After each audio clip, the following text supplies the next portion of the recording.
Rangers have read this story before. The clocks go back, the Christmas decorations go up, and things are looking rosy. Then those two words which by now will send shudders through the light blue support re-enter the vocabularly.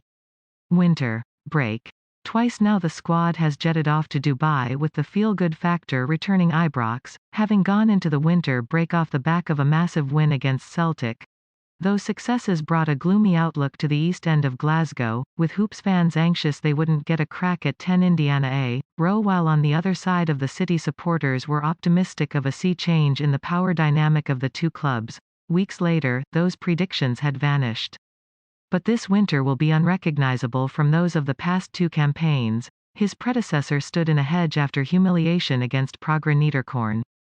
Gerrard guided his team to the Europa League group stags, as supporters fell in love with European nights under the lights again, and when they tasted victory for the first time in the league against Celtic since 2012, there was a tangible sense of excitement on Edmiston Drive. That win saw Rangers draw level with their great rivals on 42 points, although the Hoops had played one game fewer, but up stepped a scourge of Gerrard's team that would haunt them further in fixtures and seasons to come. In the first game back after the break, they travelled to Rugby Park to play Steve Clarke's Kilmarnock. Gerrard's side would then be held to a goalless draw at home to the Perth club in February before Scott Brown's 90th minute winner at Rugby Park saw the lead grow yet again. 8 points. To say Kilmarnock have been a thorn in Rangers' side would be putting the situation exceedingly mildly, and weeks later they would stumble again to the Ayrshire side, drawing 1-1 after the same scoreline against Hibs in Edinburgh the previous week. Their only chance of reversing the momentum was a win at Celtic at the end of March, but a 31st-minute red card for Alfredo Morelos gave the Light Blues an improbable task. James Forrest's winner, with just 4 minutes left, effectively ended the title race. It was an opportunity badly missed. Victory in that last derby before the split plus an extra 4 points would have seen the Premiership trophy dropped off in Govan, but it wasn't to be. Despite the disappointment, Rangers brushed off their disappointment as a team in transition and once again set their sights on the title. A home defeat to Celtic after 4 games was an early blemish, yet Neil Lennon's side would hand them the lead back just weeks later. Gerrard's men dropped just 4 more points in the first half of the season, finishing the decade with a flourish in the east end of Glasgow with a 2-1 win. Then January rolled around again.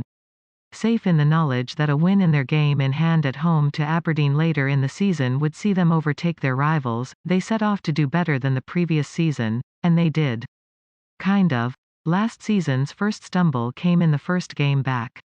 This time Rangers eked out a 1-0 win over St Mirren before snatching defeat from the jaws of victory at Tynecastle over relegation-threatened Hearts, who were buoyed by new signing Liam Boyce. Then came a disastrous February. Celtic continued to rack up win after win. Their new 3-5-2 formation was wreaking havoc on Premiership defences, and only twice since the turn of the year did Lennon's side not inflict 3 or more goals on their opponents, a pace no other team in the league was able to live with. A goalless draw against Derek McInnes Dons, the all-important game in hand, saw Rangers trail once again by 4 points. But it was the games played column the Ibrox faithful should have been watching rather than the end tally, because in 6 weeks' time a microscopic menace was about to blow the whole thing up. Defeats to Kilmarnock, of course, and Hamilton followed, as did a 2-2 draw at St Johnstone. Rangers did manage to play one final game, a win over Ross County, before Scottish football froze in time because of coronavirus, with Gerrard's side trailing by 13 points and a game in hand.